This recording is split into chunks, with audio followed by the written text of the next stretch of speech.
Hello, everyone, and welcome to VFX and Chill. Today, we are going to do our best to have fewer tech glitches. Hey, Seth, that's not Seth. Who is that over there? That is Michael. Thank you for Hello. updating those graphics. They look fantastic. Yeah, Lovely. working on it. Hi, everybody. You probably know Michael from online if you have been to any place online where they discuss After Effects. I would love to introduce him by showing you playing this little thing. Let's see if this comes up for us. All right. Super smooth intro, everybody. Ladies and gentlemen, let me I don't see it on introduce the to screen, you by the way. our future.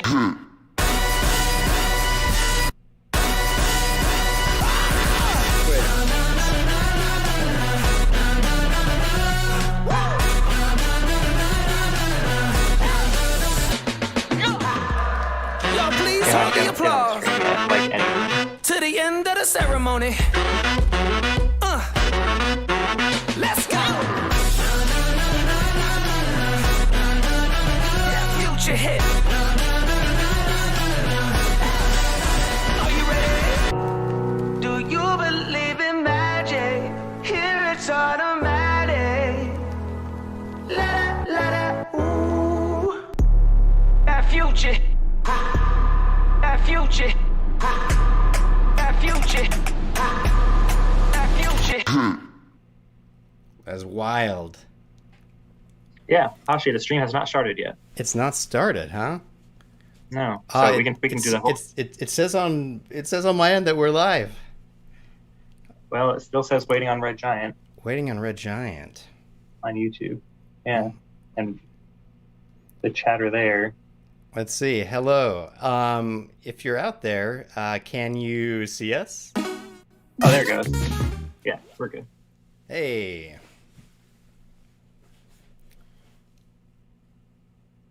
It's just a different link than the one that was up there before. Ah. We like to do it professionally here, everybody. Yeah. Well, it sounds like we are up and running, so welcome to VFX and Chill. This is a show where we like to be inspired by visual effects in movies and TV shows and then try to recreate them as quickly as possible using the expertise that we have right here. So today, you may have noticed this is not Seth. This is Michael, also known as how do you say, is the GreatSzalam? Again, the GreatSzalam. It's The GreatSzalam. it's like the first letter of my first name and then the first five of my last name put together. It's an old login, and someone was like, "Hey, the Zalam sounds like a magician, like the GreatSzalam." So it works. I like that. And also, I have. I'm excited for this episode because we get to test out. We got a lot of fun user feedback and comments and things like that. And so this time around, we're going to kind of try to dive into some of those. Michael, I don't remember if you happen to have that exciting list that we were going over the other day you have around. it exciting, Yes, just on a different screen. on a different The screen. exciting list. Yes, welcome everybody. Hi. Someone asked for the Last Night in Soho trailer titles. Last Night in Soho Someone asked trailer for- titles. Yes, That is a which are pretty cool. neat teaser. Those are like neon text with kind of a cool depth of field thing going on, right? Something like that. Yeah, I think actually that might be a fun one to try Yeah. today. Okay, that sounds great. Let's put that on our list. Put that on our list. And then let's see. We've got someone asked for something from anime, which maybe we'll do that. And someone asked for, let's see here. Someone asked for Cruella's amazing dress shift. Oh Where yes. she has that dress made out of flash paper. She shows up at the black and white party and then lights it on fire, and the whole thing will amazing Excellent. piece of the movie. Very, very cool. I did watch this movie with my kids over the weekend. It was fun. Yeah, interesting We watched it with our kids too. Lovely. My husband and I, was our first time back in the theater in, years. Oh, that's amazing. Since COVID. Yeah, we watched it at home, so we still haven't ventured out into the greater world, but I'm excited to soon. We watched 101 Dalmatians, followed by Cruella the next day, so we got to get them into the whole process. I think they'd seen it before, but a while back. So yeah, and Seth seems to be out this week, and let's see if we can get a hold of him. Just one moment. I think he's... Oh, no mask in public, Seth?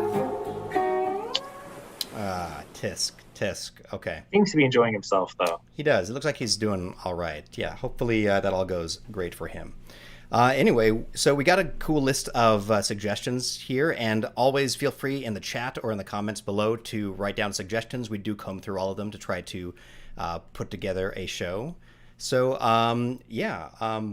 Michael, I'm going to switch over to your screen so we could take a look at that. It looks like you have a reference for that Cruella shot? I do. Excellent. All right. I got here. So she shows up here to the black and white ball, and she's in this kind of outfit, and then she takes the match. Give me a second to play it. Drops it. Lights on fire, and the thing goes away to reveal she's wearing this red outfit here. Very cool. Spoiler alert if it weren't the centerpiece of every piece of marketing material that they put out. Which sucks, because this was such an amazing moment in the movie, and for it to be just kind of spoiled in every trailer. It is really cool.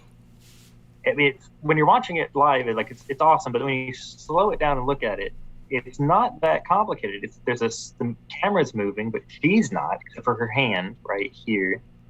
So the whole transition is basically just a fractal noisy wipe with some fire on top. And hang on a second. If you look right here, the top of her hood is here, right? Mm-hmm. So everything inside of that hood cannot exist beyond this point. Correct. That's just physics. Page down. Yeah, physics. We'll go forward, and her hair. It's all the way here. Look at that. Her hair grows. It's just a wipe reveal for the hair. It doesn't morph for anything. It's just... Oh, there's not even a bit of bounce or nothing. It's just there. They just wiped it. You know what? Why take the time? Here's a visual effects tip of the episode. Don't take the time to work on something that no one's going to see. It's a really good point. It doesn't matter. It doesn't matter that the hair doesn't move. We don't care. It doesn't. He just did this awesome thing with the fire. There's fire. There's a dress. She's fabulous. Look at her face. Absolutely. It's a great example of, if you are in the moment, which, this is definitely one of the center amazing moments in the movie. So it is fantastic. All right. So what would you need if we wanted to recreate this? Footage of someone standing somewhere in two different outfits is basically all we need. All right. Well, let's see. We had a couple other things on the list here. Michael, would you be interested in trying out some Soho title? What was it? Yes. Last night Soho titles, and I will just gracefully walk out and try to wrangle some iPhone footage for us. Yeah. Let me pull up the last night in Soho trailer real quick while you go do that. All right, I will be right back, everybody. Let me see. Can I? Oh, I'm locked. I was gonna dance myself off screen. All right, I will see you all soon. All right. So here's the last night in Soho trailer. Comes in. Blah blah blah. Mute it. Clear the noise. She's walking. Life is fabulous. Not really. She's in a tiny apartment. There we go. So they titles kind of flicker in a neon-y font with kind of a, compound blur over top right there.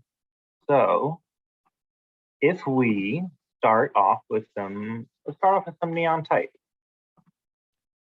So we'll do new composition in After Effects. 1080, 24 frames per second. That's fine. Get some text in here.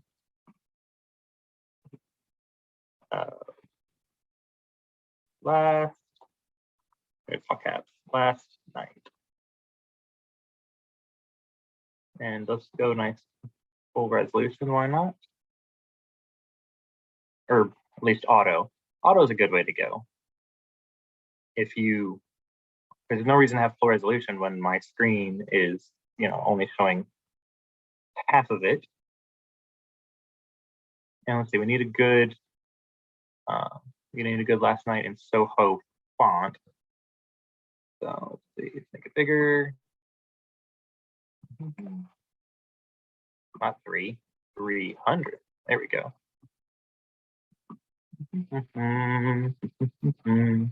Find a good font. Buy a stencily font. Pencil Creek. Not work. There we go.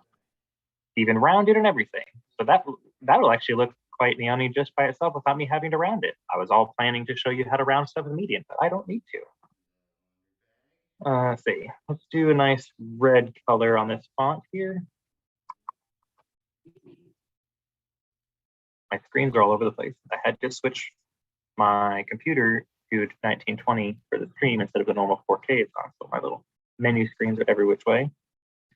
And let's see here, some optical glow would probably be a good way to get us. Oh, look, neon already. Let's boost this a little bit more, maybe 50 amount. Optical glow, size up. There we go. There's some nice neon. That might be too much.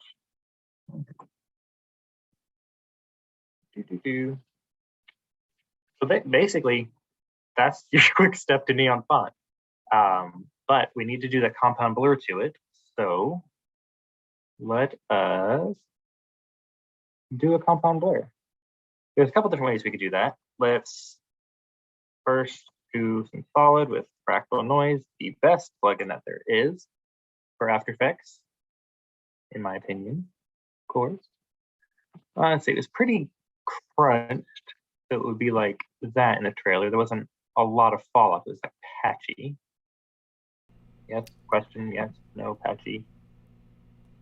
Hello, folks. Am I back? Are you back? I'm back. I'm back. Excellent. All right, well, we are working on Last Night in Soho. We've gotten this far. You're done. Look at that. Too much. I just need to do the compound blur part. Why do I show up for this show? I don't know. This is ridiculous.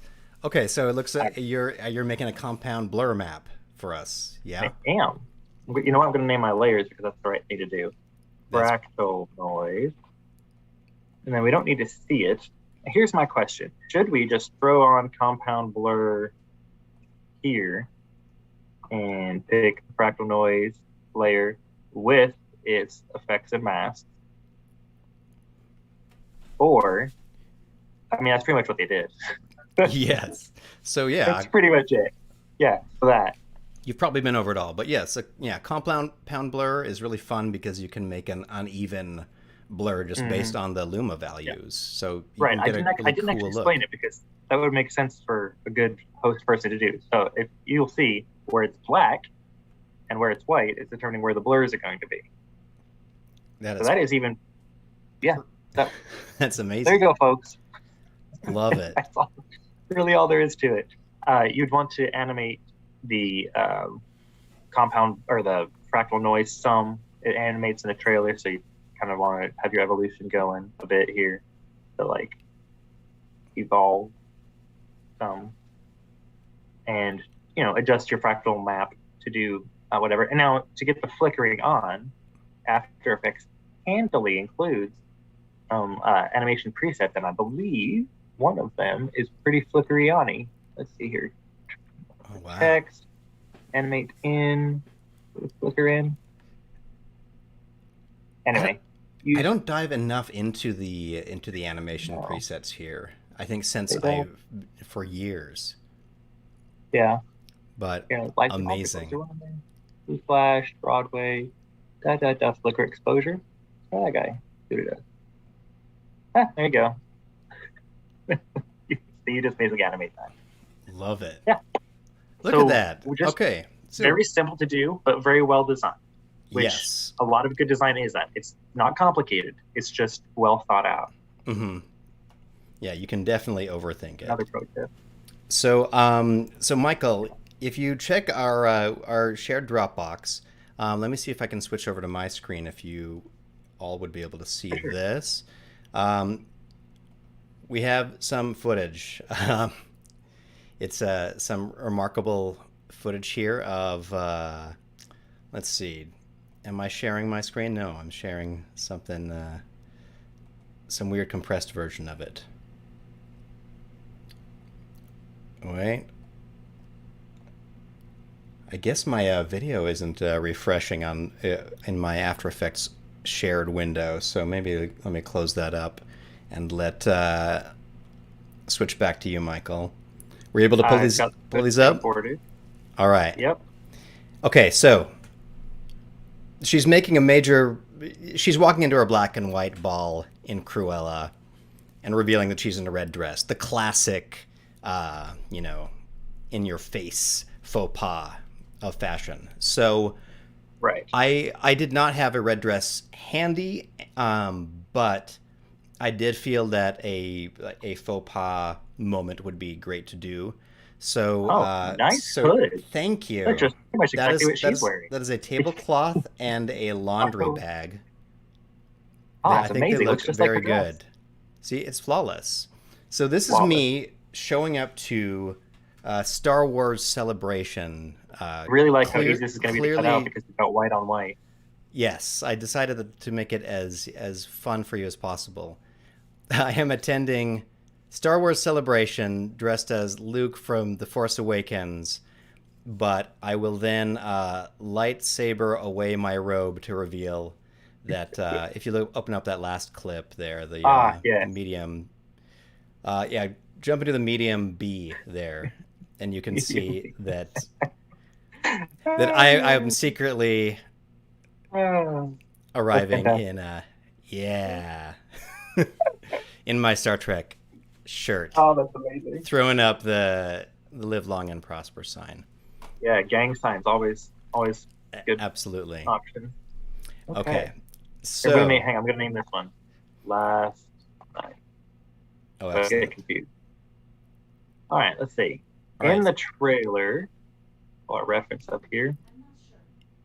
Let's see. She blah blah blah blah blah. We start flames from the wide. We'll start on the wide side. This reminds me a lot of I did a Cheap Tricks episode on the Thanos snap, and I tried really hard to do a procedural 100% After Effects version of it, where I had a lot of success with Shatter mixed with Roughen Edges to do something that ended up looking like a fabric simulation. I'll let you start working on it. Do you want me to start rotoing anything for you? Remember the last time you said you were going to roto something for somebody? Oh, but that was for Seth. I'd do it for you, Michael. All right, let's see here. Do you stop in the same spot? Oh, look at I tried. I tried to keep my feet ladies planted. and gentlemen, foot placement. Yes. It is pretty dang close. Yes, my lean might be off, but we'll cover that up by the fire. It's cool. Exactly. Part of this is that the locked off shot will make this dramatically easier. I think that it's a slow dolly in the movie, but we'll go with this. You have a motorized dolly or child handy? I did not. I usually, for a shot like this, had my full body not been in shot, I really like to throw down like a piece of poster board with a tripod on it and just drag the tripod toward me across the floor. That seems to work out pretty well, and it's how I do any basically the sled method. Okay, so we're gonna start going from this point right here, yeah? Mm-hmm. I also recall that a lot of people were asking, I think an absurd number of people were asking about saber, adding saber to things, right? Someone was asking for even though we don't make that someone plugin. demanded. They didn't say they didn't say, could you please cover this technique? Like some other people said, could you please do this? No. They says, use saber effect. The whole entire YouTube comment. That's perfect. Use saber. So if you're just joining, saber effect. Oh my gosh! So there's a lightsaber in there, all right. So we're going to use a lightsaber effect. You're going to get your saber as demanded. If you're just joining us, we are recreating an amazing moment from the Cruella movie, new on Disney Plus and in theaters if you're out there in the world. Speaking vaccinated like me. Vaccinated, get vaccinated, everybody. Speaking of people out there in the world, you may have noticed that Seth is not here today. Let's check in on how Seth is doing. He's enjoying a vacation, maskless in public. Like mildly, I'm gonna mildly disapprove of that, Seth. What are you applying it right there, Michael? Actually, what color do you want your lightsaber to be? Red for the red. Is there a Ecto preset for this? Anyway, I'm applying Universe Ecto because I'm a rebel and I'm not going to do what someone tells me to do. Oh, we're not using saber. We're not using Ecto. Saber. Yeah. All right. Because I'm Ecto. If you were here last time, is a plugin that got developed around a short film that Seth Worley did, where he was applying the same set of tricks and turbulent noises and glows and things like that to a bunch of footage to create ghosts that looked like the original Ghostbusters movie, and ended up bugging our friend Harry Frank into making it into a plugin, probably. Very effective plugin. It's very lovely. You can remarkably applying, if you have not played with it, apply Ecto to anything you're doing, and you might find something really, really cool. So we are about to start the extremely exciting process of roto matching very blurry footage. Amazing. Is this so what is your source for that? Is it a beam? Oh, no, it's a shape layer. Oh, shape layer. You see, yeah, I'm personally too old for shape layers. They missed me, and I try. I know that they're infinite resolution, and I know they don't have the constraints of a solid, but I love my solids. Give me my solids. Solid gang. Well, they're useful for some things, such as just drawing a simple line, which we have done. You know what I should have done is I shouldn't have filmed this in the living room. I should have just filmed it in front of the green screen that is already assembled behind me. But it wouldn't have been full body because it's very close. It's look at that, everyone. Fun. We're not in fact in the same room in front of this After Effects window. No, although that would be cool. Yeah, someday when social cool. distancing isn't a thing, we need to just sit in front of an After Effects screen and chill. All right. So is your saber going to be just lit the whole time? Because it's hard. I think there's I do not feel like painting out. Yeah, there's sort of a reveal moment. I tried to keep it. I tried to keep it inside my robe, as is the another pro tip. You know, also on the signs outside every Star Wars celebration that I've attended. But yeah, I think that there's sort of a moment where I tried to like flick it into existence, and then it could disappear before that. All right.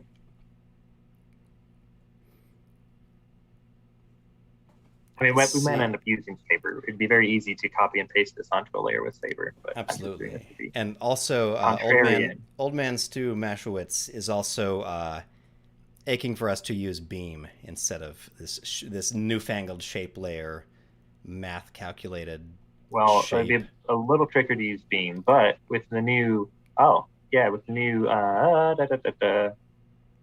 Grant Knowles from Paths scripts, I could actually make an expression to make Knowles follow this around with make a null on each point. Then I could use then I could just tie the beam to these No. Is Anyway, it that doesn't just matter. part of After Effects? The Yeah. paths to nulls? Yeah, they added that a couple Perfect. things ago. So you can either have nulls follow points, or you can have points follow nulls. So I could animate this with putting nulls in the scene if I wanted to. It's ingenious. Oh yeah, See- it's something that, like, having control over masks and shape layers with nulls has been something that we have been asking the After Effects team for years.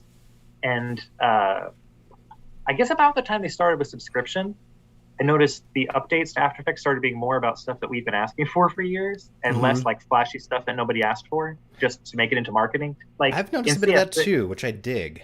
I think that's yeah, pretty in cool. CS6 or whatever, they introduced the ray trace rendering on the to make 3D layers, but it was so slow if you didn't have a GPU, and that the right kind of GPU, and it was just a terrible feature. But it was very flashy to the marketing. Ooh, 3D text and After Effects, and but no one wanted it.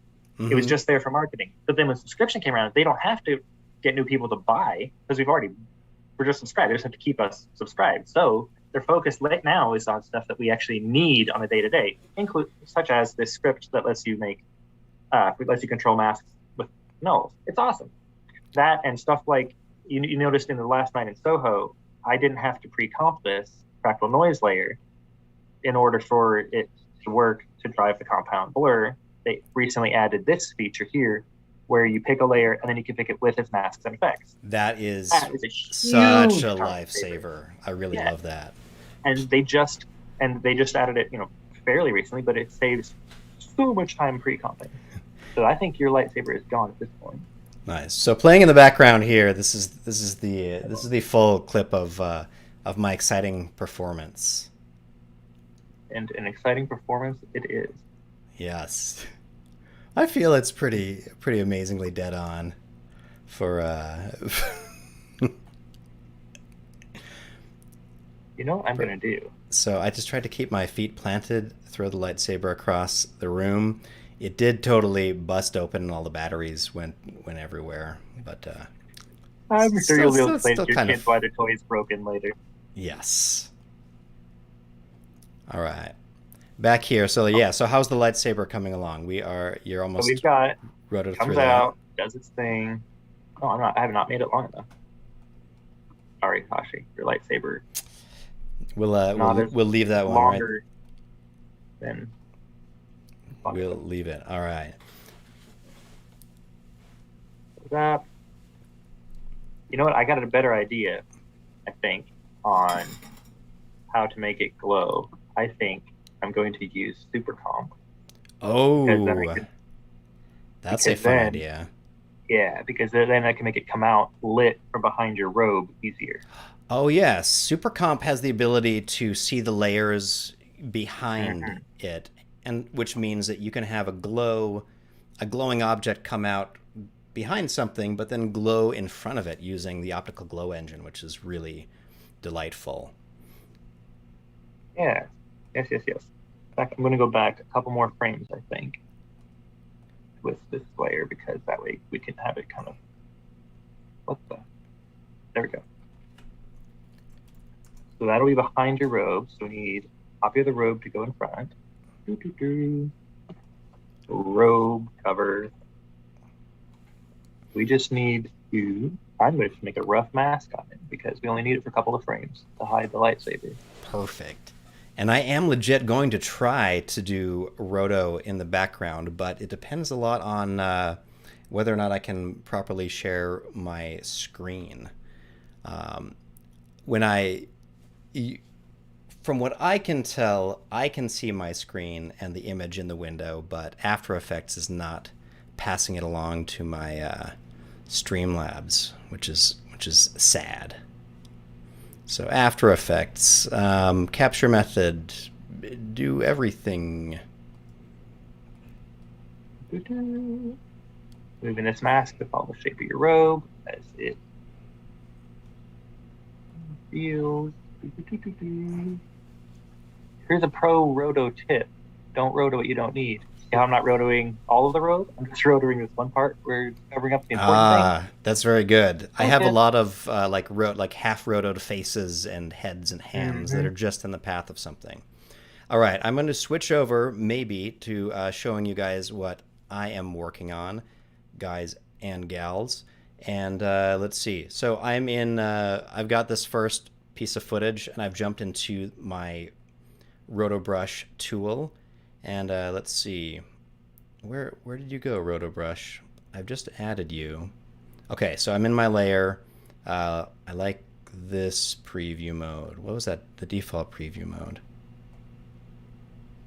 All right, let me step through this with Roto Brush 2. I have a feeling that Roto Brush 2 will handle this ably. Okay, I'm pressing play. We're watching this through. Roto Brush has got it so far. I'm going to move slightly here. Still working, still working. I grabbed a little bit of the wall there, but I don't think anything that frustrating. Grabbed a little bit of that hinge from the door there, and this door frame. I don't think this is anything that you wouldn't be able to work with pretty easily. Let's see. Maybe this door frame is a little bit annoying, so I'm going to add a little bit of a press Alt and click right there just to add a little dot to say that that door frame is not part of the robe, and then play forward. I said it's not part of the robe.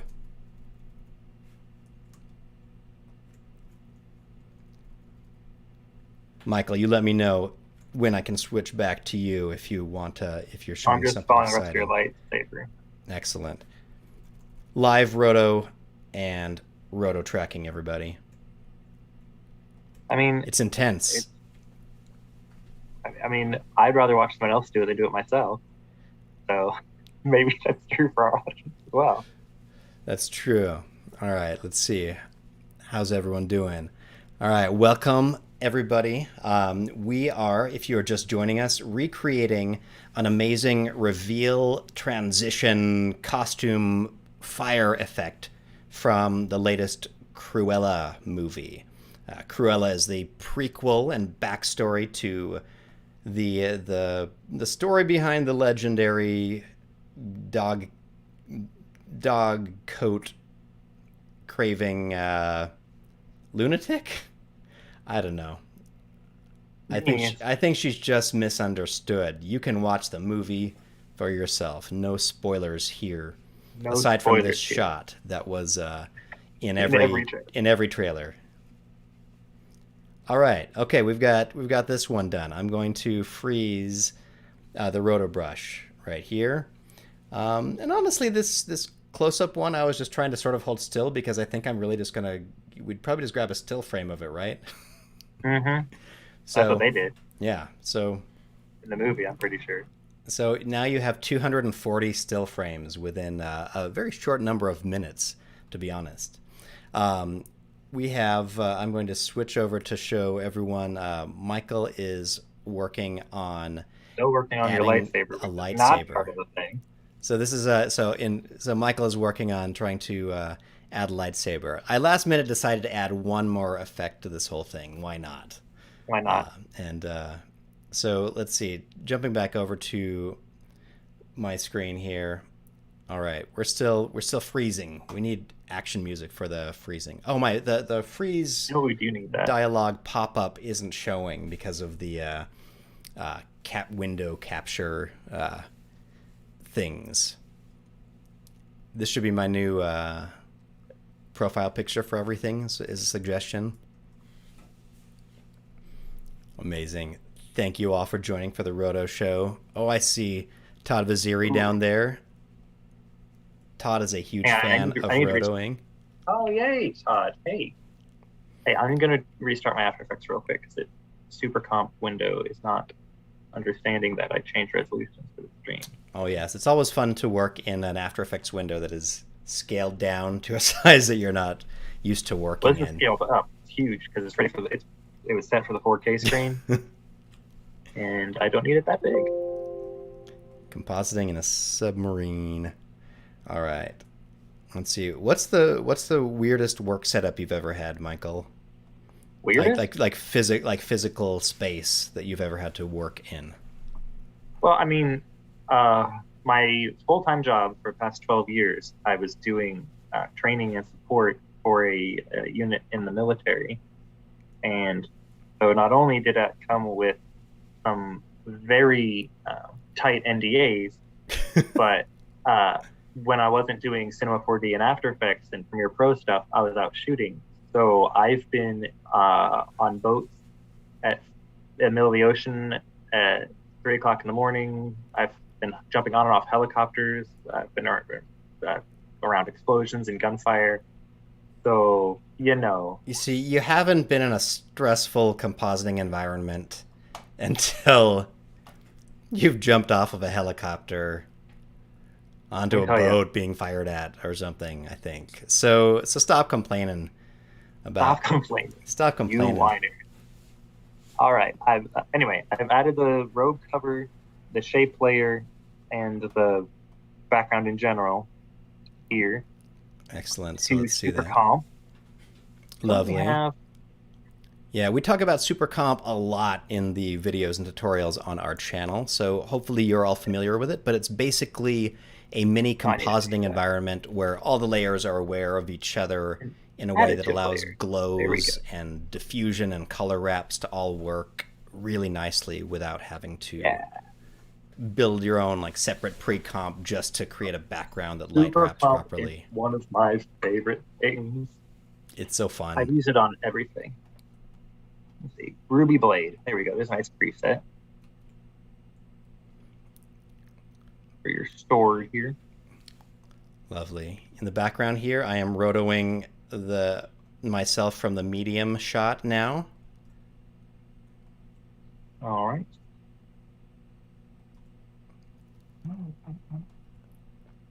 I think this will go well. Roto Brush 2 does a really pretty fantastic job. And there's another tool that I think I will show you all sometime, which is a very interesting... you've possibly seen it covered on Corridor Digital, but I'm forgetting the name of it right now. It's not greenscreen.com, but it's something... Oh, yeah, I know what you're talking as simple as that, but it is an AI-based tool. All right, let me see. I'm going to pump up the vibrance. I just realized I wasn't showing your screen, Michael. Oh, well, fine. Should we start this over again? Supercomp, I click on here, hit the plus, hit a preset, and there's a bunch of lovely presets over here, including I started with the Ruby Blade preset, and that's all I had to do. So look at that, it's done. It's a lightsaber. Oh, that's perfect. Oh, so here's before Supercomp. Here's after Supercomp. Look at that. Look at that glow. But watch when it goes underneath the robe here. Oh, I need to make that robe a bit bigger. Oh no, our glow was too big for our stomachs. Amazing. Too big. I saw I just make the glow smaller. When we were talking about your seasoned After Effects jobs, we see DrapTap says, I hear that's how Abrams breaks in all his new compositors. Good way to do it. It's a good way. I like one. Is the optical glow so large? Well, anyway, get the point. The lightsaber is behind.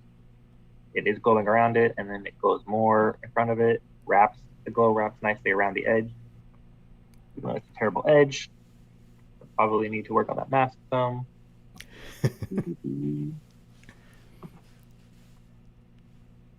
And you know what? While we're in Supercomp, you know what? Let me fix this mask path real quick.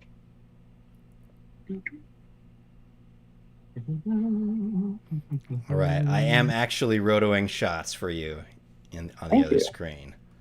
So I'll be able to send these over to you, I think. Now we just got to see if Roto Brush 2 will get my Vulcan gang sign or not. Oh, it's nailing it. I wish we could switch back to your screen so we can see the Vulcan gang sign. Check this out, everyone. We've got Roto Brush doing its thing here and doing its best to capture. Let's see, I'm going to try to get rid of a little bit of this underarm stuff there, and then I'll play. It's moving forward. Look at that. It's got totally nails. My finger's going up there. I'm going to add in a little bit of a teeny hole right there. And let's keep on playing forward. There's a little bit of gray behind my head there. But this is quick. This is quick. This is going to be all right. This is a good look for me. I don't know why I bother wearing anything else. Seriously. You could just go with that forever. So, so not perfect, but I am going to just be composited basically right back onto this scene. So, yeah, look at this. Roto Brush 2 is phenomenal work. I'm a huge fan of Roto Brush 2. When Roto Brush 2 came out and I tried it, I was like, oh, tagline for this should be actually work. Actually works. Because when Roto Brush first came out, they were like, it's going to do all this cool stuff. And we're like, yay. And then it didn't do any of it. Yeah, it kind of did. Like, you could do it. You just had to do it on every frame. Very exact right kind of shot and it would work. Mm-hmm. But, yeah. All right. So the only confusion it's having is with kind of my arm down here. I don't even know how long the shot's going to go. Look at me stare. It's amazing. All right. So I'm going to freeze this as soon as we get to the end. Sometimes when the Roto Brush feels like it's going really well, I just press freeze before I even watch it preview itself all the way out. I like to live dangerously. Ooh. So switching back to you, Michael. Let's see. Okay. So I am currently animating in Supercomp, you can animate any property, even though it doesn't show anything on the timeline panel yet, by clicking this little animate me button. And I should point out, the two effects I've got on this sword right now are layer glow, which is the optical glow effect inside Supercomp, just on the layer itself. It doesn't wrap around other layers. It just glows on its own layer. And then optical glow, which is the regular optical glow, but it wraps around other layers. I'm doing that because it's behind this thing. So I want it to have a nice haze, but that haze I want to be occluded by the edge of your robe here. But then I also want, when the glow is out, I want it to then wrap around like a real optical glow would. So it's got the haze and it's got the glow, which you can't get with just one glow effect. So layer glow and optical glow work together to make it come out. Excellent. So I'm hearing that the audio is laggy. Is that on both of our ends? If you hear that, Michael, can you say a test sentence? I'm saying a test sentence right now. I am testing my sentences.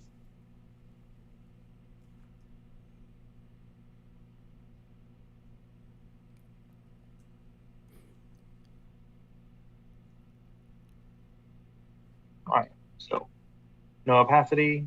1, 2, 3 frames forward to full opacity. Ooh, too much opacity. Full opacity. So we've got. All right, I see from one person that the audio is fine, which means the audio is fine. But I also see there's a question, can I explain the difference between light wrap and reverse light wrap? And that's a fun one. So basically, light wrap, we all know, when you have something bright behind somebody, some of that light bleeds in front of them. But one of the things that we don't often notice is that when you have something dark in front of other things, it does the opposite. It'll darken the areas around it because of the way the light is working. I should let Stu explain this. He has an amazing demo of this, I think, in the initial Intro to Supercomp video using a shot from Star Wars, or A New Hope as it's been retitled. If we had someone on our team in the chat who wanted to link the Getting Started with Supercomp video with Stu, it would be a great video for people to look at. It's one of my favorite things. It starts a little slow because he's building the framework for what it is, and it's full of good tips even if you don't have Supercomp on how to do good compositing. But it gets mind-blowing and it's pretty funny. I like that video so much, and it shows off why I love Supercomp so much. Like it does so much under the hood to give you control without having to have a bajillion layers. It's amazing. And honestly, anytime you can hear Stu talk about VFX is a worthwhile time, whether it's related to what you're doing or not. Agreed. Stu is the man. All right, there we go. I was able Always to good to have lightsabers in front of bright backgrounds as well. Whoops. All right, I was able to finish rotoing the second character from the medium shot B, which is where I think a lot of is where you need more roto than in the wides, actually. But I'll continue to roto some stuff for you. Now, I'm just curious. I'm going to see if y'all would like to see a demo of that green screen AI workflow. So let me see if I can get myself over there.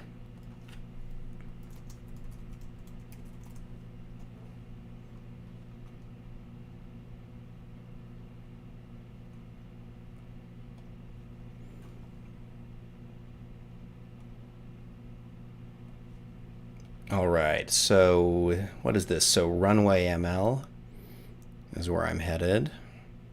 I'm gonna log in and all right, great.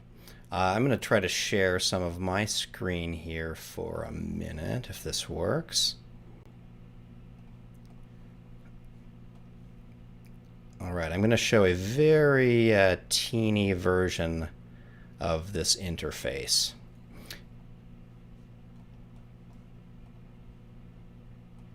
All right. So, Michael, you let me know when I should switch back so you can show me something. All right, so I am on Runway ML. And what that does is it allows you to... I'm going to upload one of these files here. So the footage right here, I'm going to upload maybe this wide shot B, because, you know, why not strain my my bandwidth during a live stream? So I saved these all as MP4 so Michael could get them quickly. So this should be up there pretty soon. I mean, you'd think, but then, you know, my internet. All right, let's see. Okay, so here we go. So I've loaded in this shot into here, and now I can try using some of their tools on it. If I go to Home, I'm just going to try their green screen beta app. So let's try that. Quick actions. Let's get something done. Let us... Oh, one of the really cool things they have is they have a depth estimator that is not too shabby. So I'm going to click Remove Background. I think I browse and add this thing right here. And then, let's see. I'm just learning how to use this thing. Okay, so here we go. So we can select... Where do you have your rotos? Oh, let me make sure that they're saved somewhere you can access. All right, pardon me, everyone. Save as...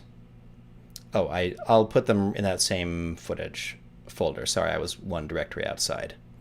That should upload for you momentarily.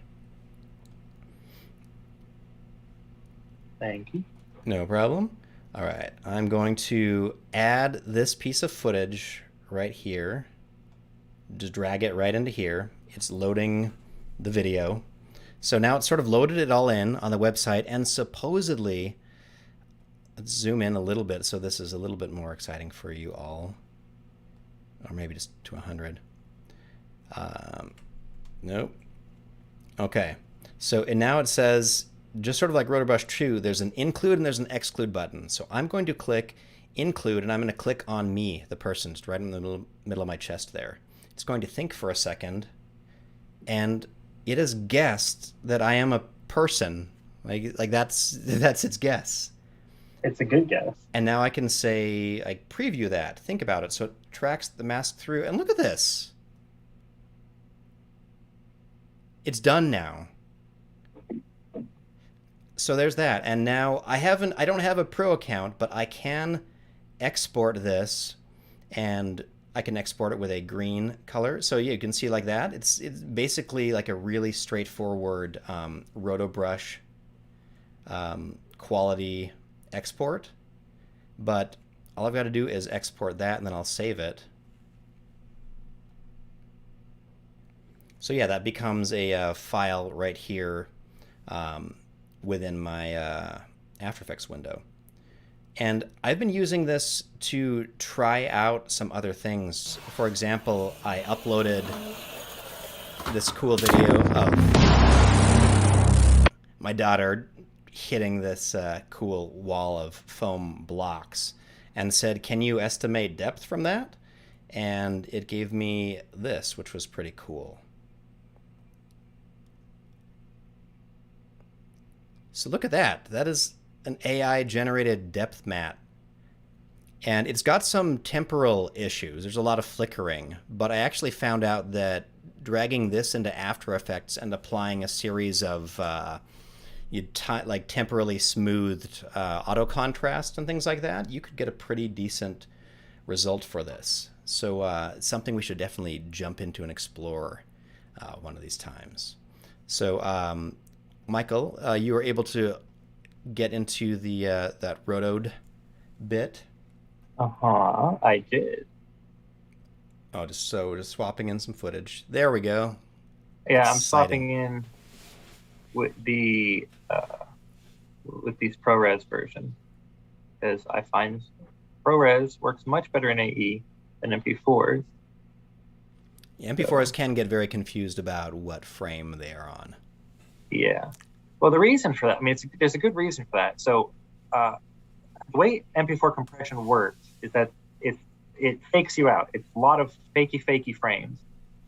So it'll set a keyframe, which will be a full frame's worth of information. But then it uses motion vectors to estimate what's in between frames. So say frame 1 is a real frame. Then there could be 30 plus frames of just guessing. So it has a keyframe and a keyframe, and then it just guesses and tries to take information, depending on how much movement there is from the other frames, to kind of like build these fakey frames in between. Well, After Effects works with full frame pixel data on every frame. Every frame, every pixel is there. So After Effects has to decompress and build a frame for every frame, which doesn't happen in Premiere Pro. Premiere Pro just plays back the video stream, because it's an editor, just so it needs fast playback, just cut, play. After Effects is a compositor, so you need every pixel to be there. So After Effects has to decompress, build the frame, and then present it to you, the user. It's way too much effort.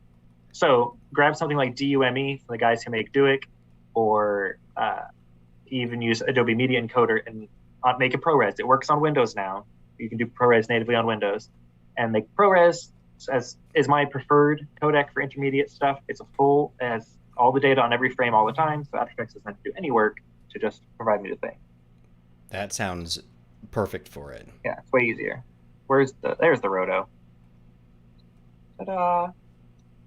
There's the roto for that one. Wide. Did you roto this one? No, not yet. Not yet.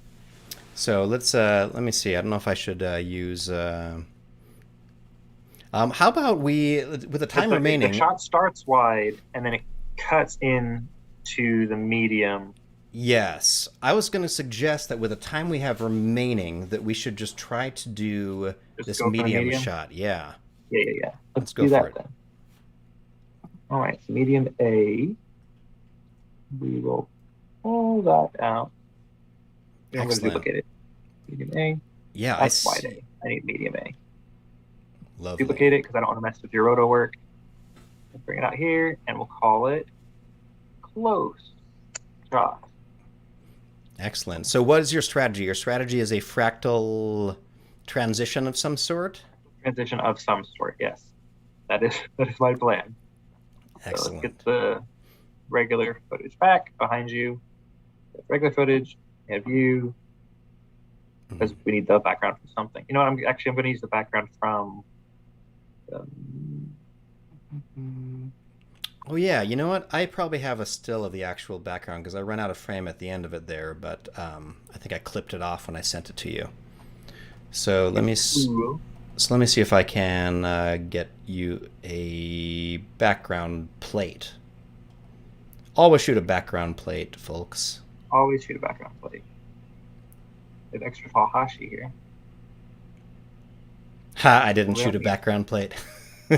I forgot It's okay. I used the selfie cam for it. It's okay. We will just use this one later on. Actually, you got roto of that too, so we'll grab the roto of that. Let's see. I do at one point walk kind of far back in frame, so maybe I can. Post shot. I keep on watching.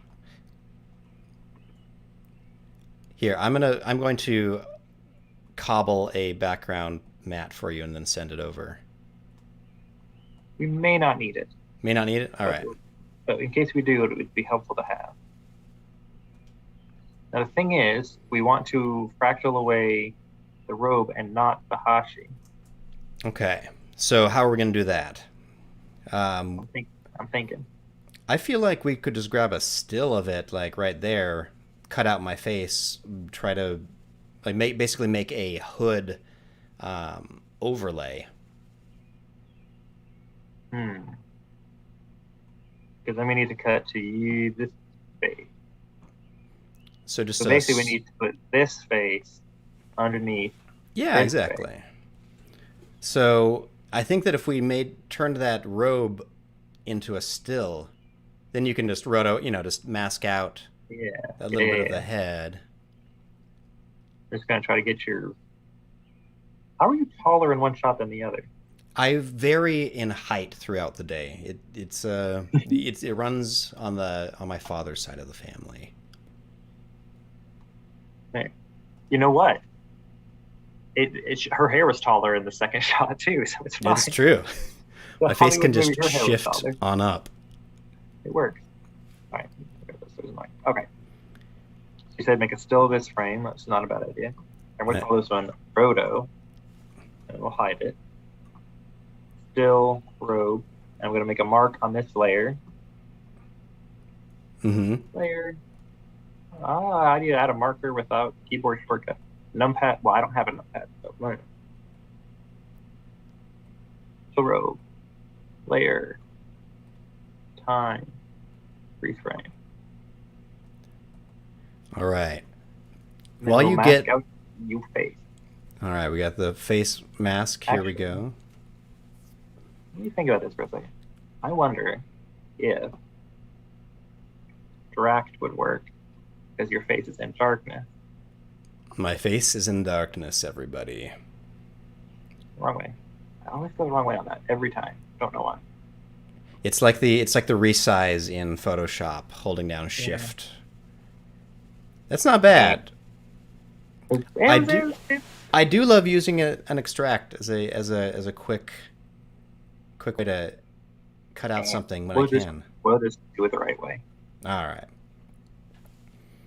In the meantime, I'm going to switch back to my screen and show everyone just a little something from that depth map thing that I had mentioned. So let me see if this pulls up.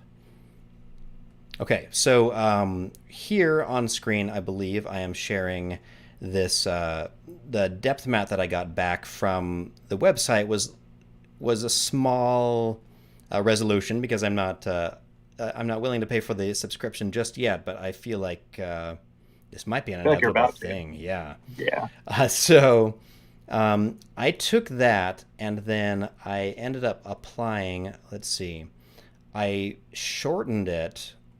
I sped it up actually to I think for maybe 5 times the speed, and then I brought it into another comp where let's see, where is my here, where I use time warp, which we learned about a few episodes ago, which is basically trying to do an optical flow between all of these every 5th frame or something like that, which makes it so the flicker between them is much less.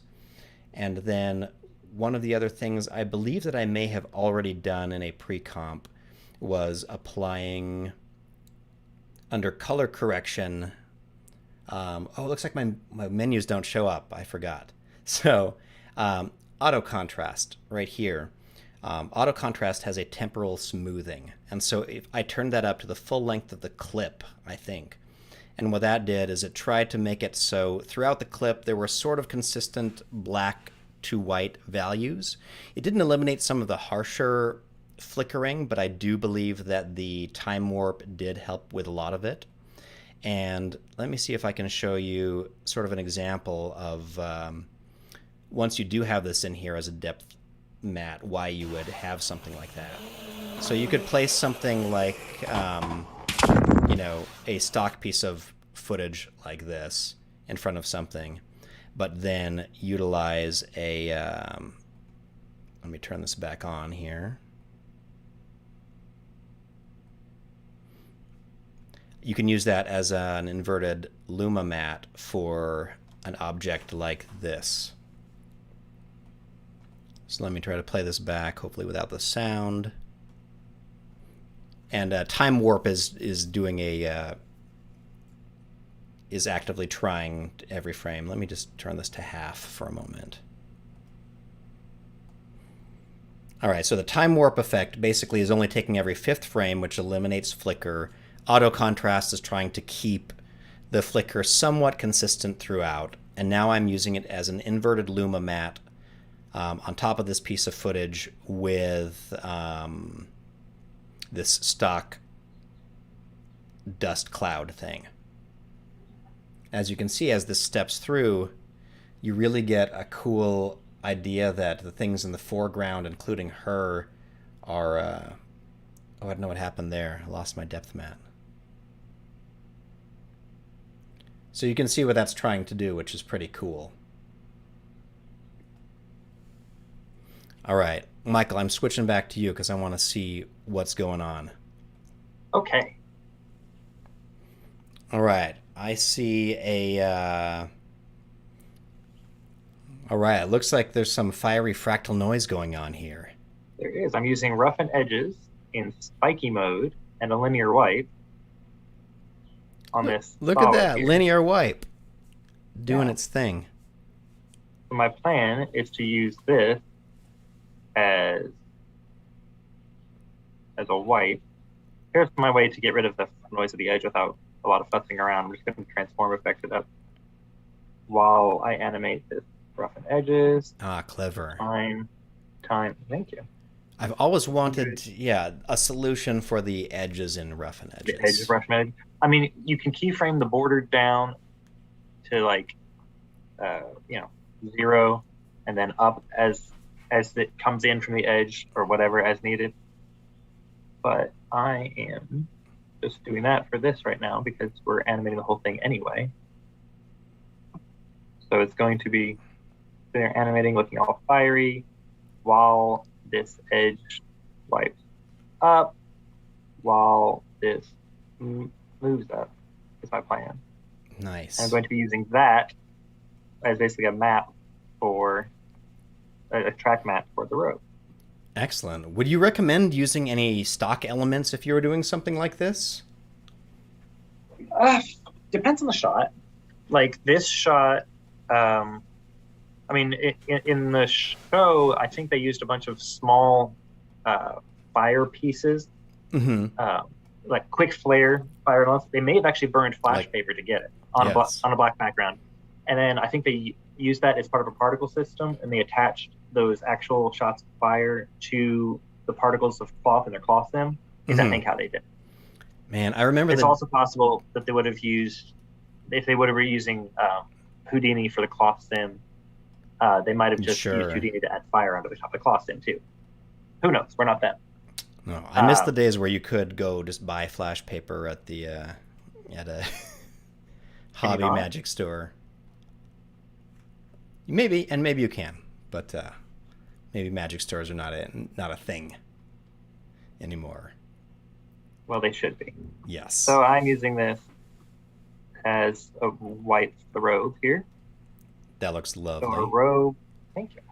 Our robe is, we're going to start with no transition completion, and we're going to start with our position down at the bottom. We're going to animate it up over the course of This just needs to be auto frame. Right, oh, that needs to be. Lovely. And if anyone is just joining us here in our last half hour, we are trying to recreate the Cruella costume wardrobe transition via fire effect. That border needs to be. So we started off filming some very amazing plates. Amazing plates. Rotoing in a glowing lightsaber instead of a match to motivate the fire transition. You should always have motivated visual effects people. You should. I do love that I showed up, and yeah, the story here is that I'm showing up to a Star Wars convention and will reveal that under my Jedi-ish hood, I am actually wearing Star Trek paraphernalia and throwing up the Vulcan Live Long and Prosper sign. So obviously upsetting all of the fans who are there to celebrate Star Wars only. Yes. Now, I have just had a clever idea, I think. Okay. I am going to... Let me think about this for a second. Because I want a glowing edge on this transition. Okay. So I think for the glowing edge on this transition, I'm going to use the Vegas effect. Vegas. That's another oldie. Let me think about this for a second. I always make a duplicate of it and just offset it. I mean, you could do that. Here, let's do duplicate. Actually, you know what? I'm still going to use Vegas just because I started talking about it. I want to do it. Vegas effect. So someone was asking Michael why you applied a transform effect instead of using transform just within the After Effects window. What is the difference? Because I wasn't. The transform effect happens in the effect stack, so it renders at a different point in time. The render order matters in After Effects. So the layer transforms happen first before effects happen, then the effect happens and masks. Like there's an order. So sometimes you want it to move before the effect happens. Sometimes you want it to move after. You know what? A better idea would be to just give an example. So I'll give an example here. New composition. Let's say you want really cool diamondy thing. Mm-hmm. So you've got fractal noise, of course. You've got mosaic, and we want those to be roughly, I don't know, like that, like little squares. Make that sharper. Find edges. Now, say you want, it's only very squarey. More square. 22. There we go. So say you want this to be diamonds instead of squares. Totally. So you can, rotating here rotates the whole layer. But now you're missing edges now. Yeah. So here what we're going to do is transform. We're going to put a transform effect first. So before the mosaic, we're going to rotate it.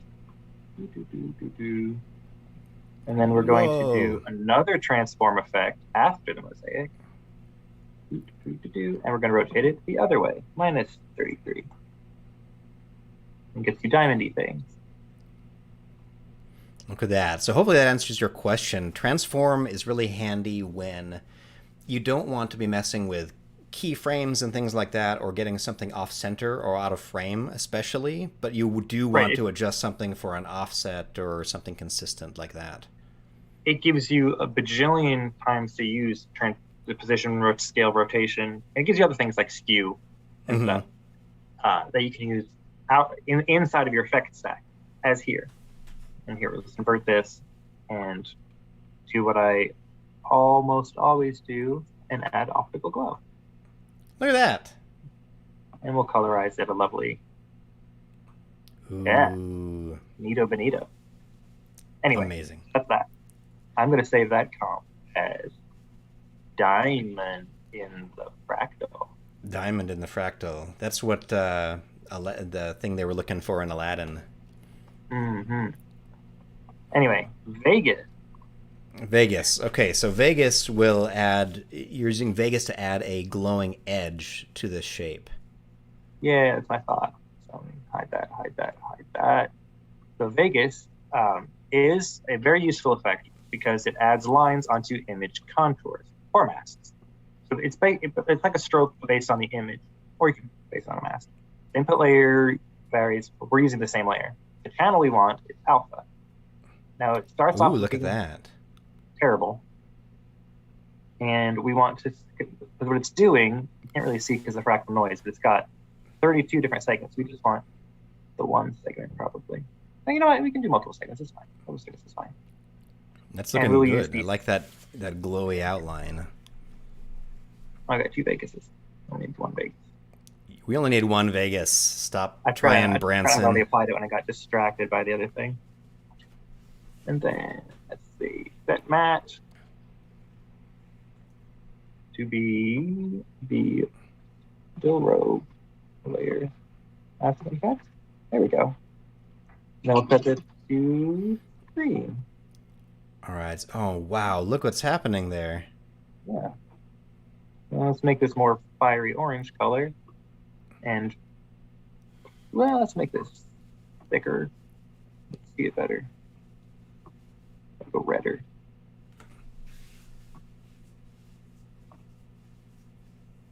And I don't know, since we said an optical call.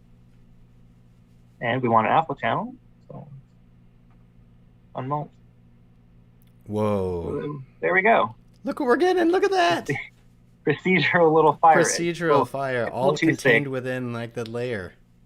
Yeah. Okay. Little too thick, but you know, you'd cover it up with all kinds of crap in post. That's beautiful. So now, because it's procedural, if you wanted to like scale up that vector or that roughen edges, you could just scale that, and everything would sort of come along with that, right? Yeah. Oh yeah, there's all kinds of stuff you could do with it. You hide that. There we go. So we need this to be medium shot B underneath of that. Nice. So now what you're after is using this as a transition to, so it's disappearing and revealing. B roto. Mm-hmm. So A roto. So we need medium B without the roto.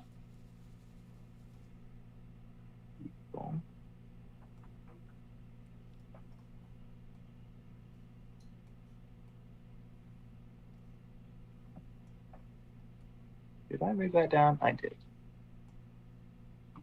That needs to be 540. Oh yeah, that's right, because we moved down. Do you have the clean plate handy anywhere? I was working on that, wasn't I? Where'd I put it? Is this it? Is this it? Where'd it go?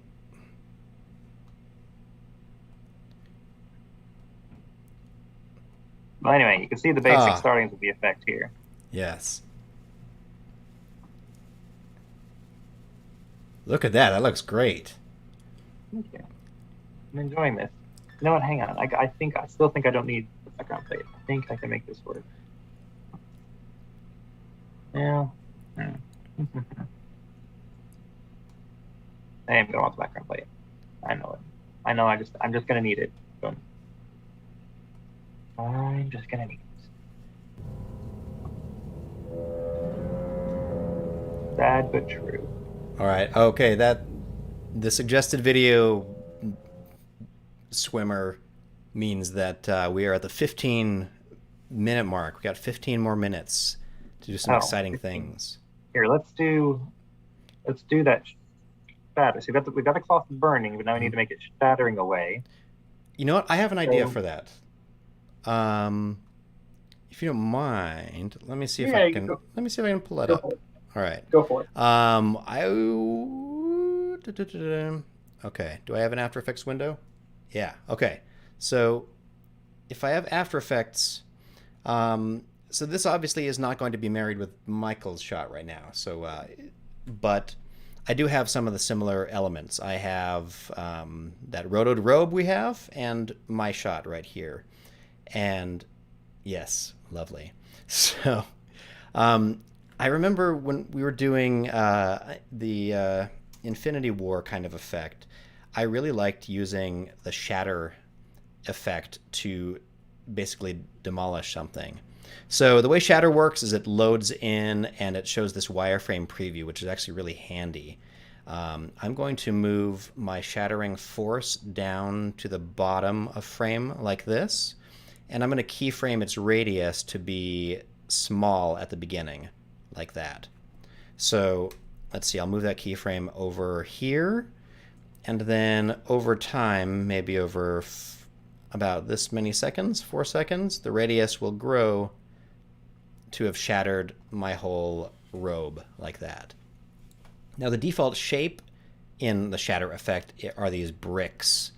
And up here, if I switch the view to rendered view, you can see what's happening, which is very exciting. So let's see, and in real time, that. So interesting. I mean, it's a very janky old 2D style effect, but what I like about it is I could actually switch this pattern to something like glass, which is basically you're always going to use glass or make your own custom pattern. But the glass pattern is much more organic looking like this. It gives you these cool shapes. And I could actually turn down the extrusion depth because I don't really need these to have thickness like they're actually objects. They could be paper thin like this. And if I turn up the number of repetitions of the glass, I can get these more tattery sized pieces. So let me play this through, and you can see that now you get a cool, a true simulation of all the pieces of this going away. Now, because these are embers, one of the cool things I could do is I could go to the physics and adjust the gravity to be a negative value. So let's try, or actually no, I guess it's not negative, but what you do is you tell the gravity direction to be negative 180 instead of positive 180. And then I think what will happen is they will fall off the top of screen. Yes? No? Oh, not direction, inclination. I'm getting my terms all messed up here. Okay, so gravity. There we go. I'm going to turn it to negative 90. And I'm going to turn it down a little bit. And now let me play this through and see what happens. So now I think I will get, there we go, things that kind of peel up and sort of drift away like that, which is kind of cool. So once you have this, I'm aware this looks really ridiculous still. And I'm going to turn down the strength of my shatter force down to like 1.7 there. And now I play this through, and you can sort of see the motion is kind of a cool reveal like that. And maybe I'll turn up the strength a little bit, and maybe I'll tell the mass variance to be higher. That'll mean that some will move fast and some will move slower. Oh, that was too much. Mass variance is very finicky. Okay. So we've got that working, yeah? And the next thing that I like to do is on top of this shatter, I'll apply a Roughen Edges effect. I'm using Video Copilot's FX console to pull that up. And so we got 10 minutes left, right? So I'm going to use the spiky border just like Michael was on the shatter effect. And you can see that as I dial up the border, what'll happen is all of those pieces get kind of forced into little, let me solo this for a second. It starts eroding away the edges. I'll turn up the sharpness a bit, and I'll maybe turn the scale down so you're getting kind of a tattery effect. So if I keyframe that from 0 at the beginning of this effect, and by the end of the effect I turn up the border, that will erode away some of these. And I think if I have the scale right, something like this, let's watch what this looks like. So just looking at this one element, you get the pieces sort of moving away, but that roughen edges is making them look less like really polygonal shapes and turning them into slightly more organic things. And in fact, I could maybe offset the turbulence for the roughen edges where its center is, to kind of start in the center there, and then as the effect moves on, I'll grab the Y and have it drift up. So it's possible that some of the fractal noise pattern will be moving up with those things. And then if you combine all this with another fractal plugin, Distort Turbulent Displace right here, I'm going to do, basically, I'll find the end here. I'm going to make the size of my Turbulent Displace really big. You can sort of see how much of the image is affected, and you kind of want a big billowy shape like that. But I want the amount to be low at first. I want, whoops, let's just go ahead and set it to a 0. I'll drag that keyframe back here. And then on this keyframe, let's have this Turbulent Displace be, you don't want to go over 100 because you don't want these weird warpy things like that. But I'm going to go right up to like 75.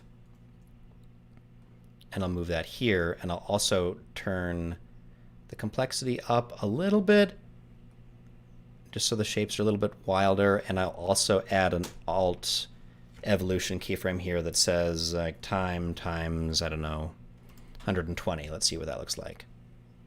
So now, let's see, what do we got? We still got 8 minutes. Let me play this through.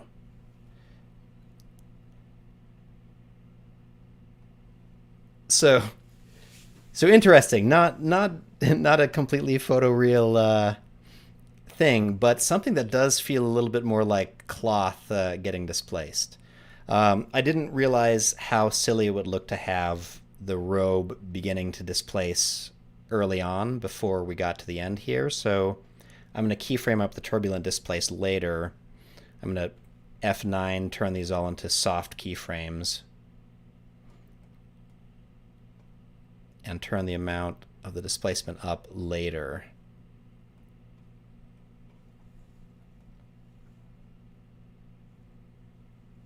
So something like that. And that gives you these little pieces that are kind of flying around and disappearing over the course. You could even add something like maybe a keyed matte choker to this all. I'll just do a simple choker. Why not? Simple choker, and I'll put that before the roughen edges.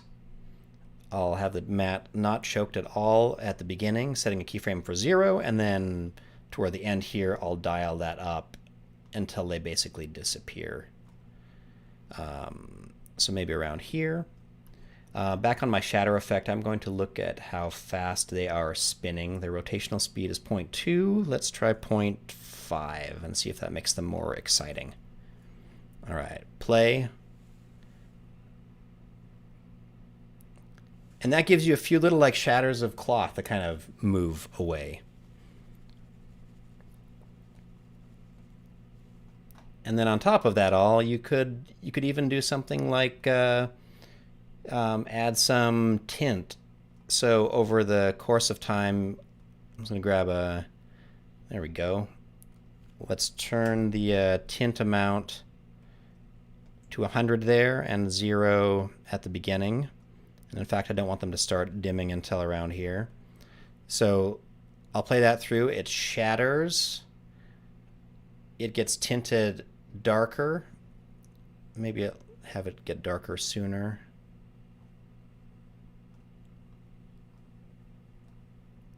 There we go. That's really dark. Let me sample a dark value from my hair and a slightly browner thing from my skin here. All right, and then Michael, you used Vegas, right, to get some cool glowing edges? I wonder if let's see. Use Vegas to get glowing edges. All right, so image contours, Alpha. Let's see, image contours, the alpha,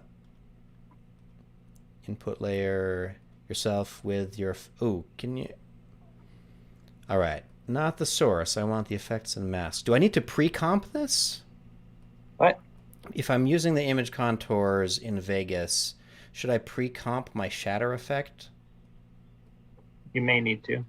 Let's see, effects and masks. Does that? Oh, no. I just needed to have the input layer say none. So I selected it itself, but yeah, input layer is none, effects and masks. Right.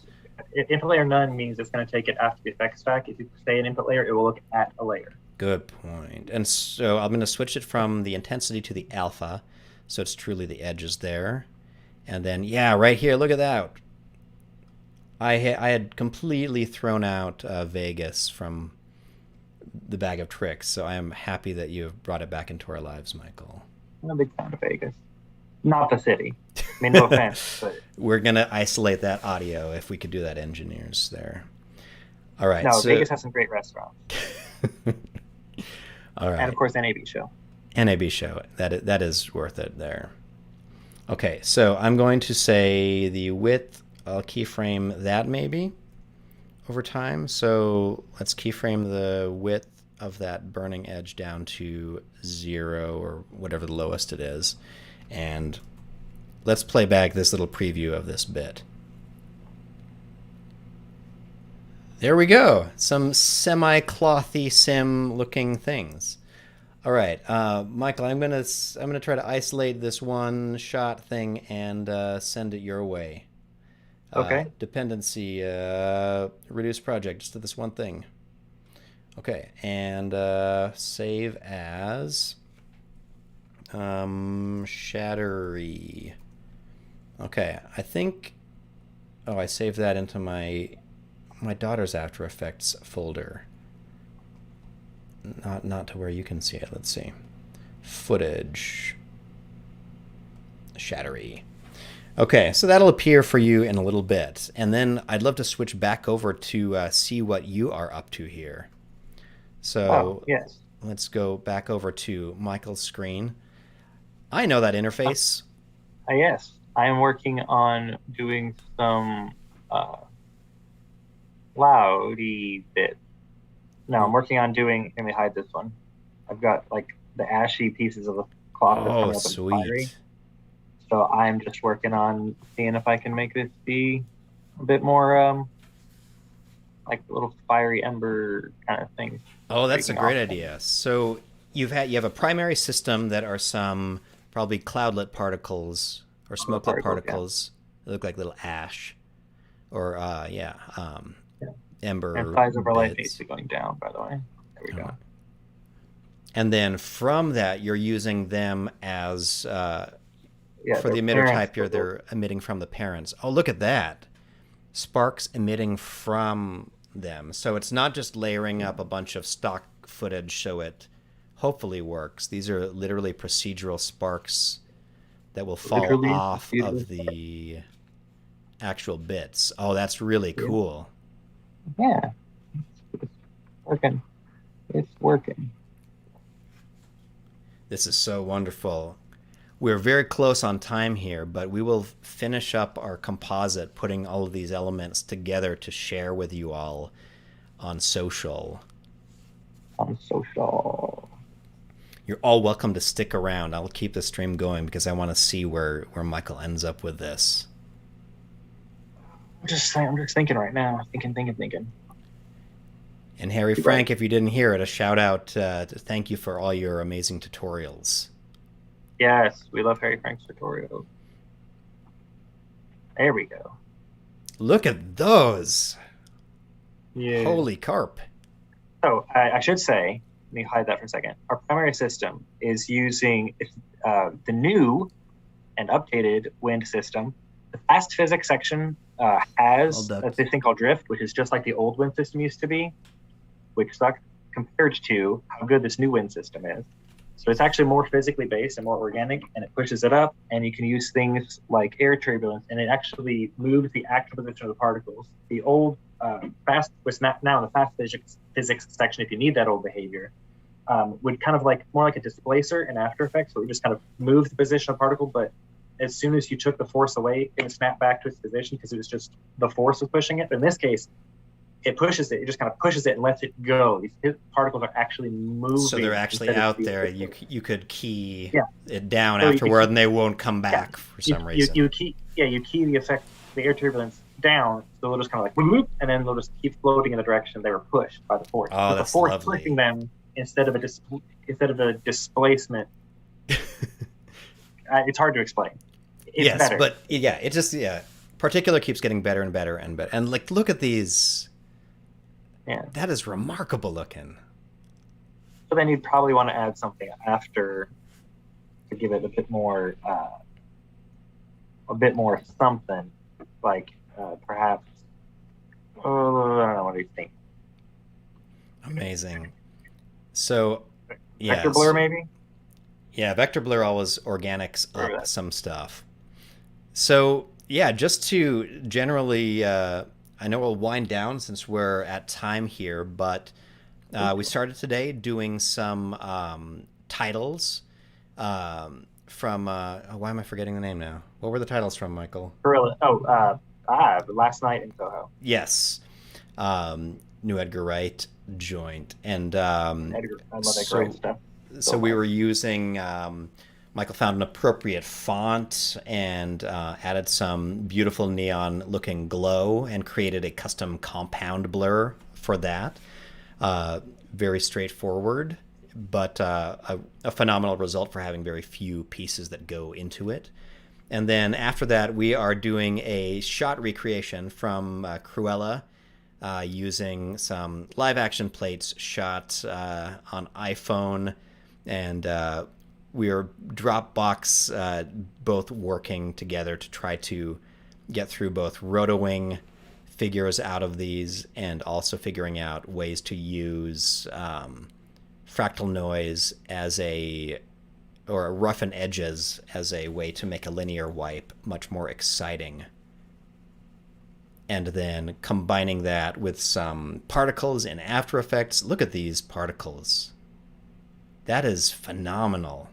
That'll add that gravy to this shot. Especially with some optical glow and Supercomp. Absolutely.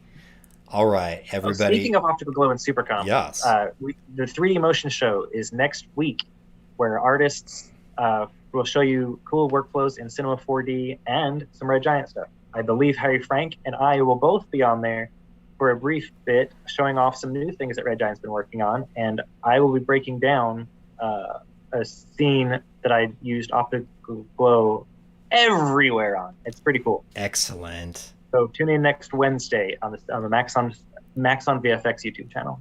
That sounds wonderful. All right.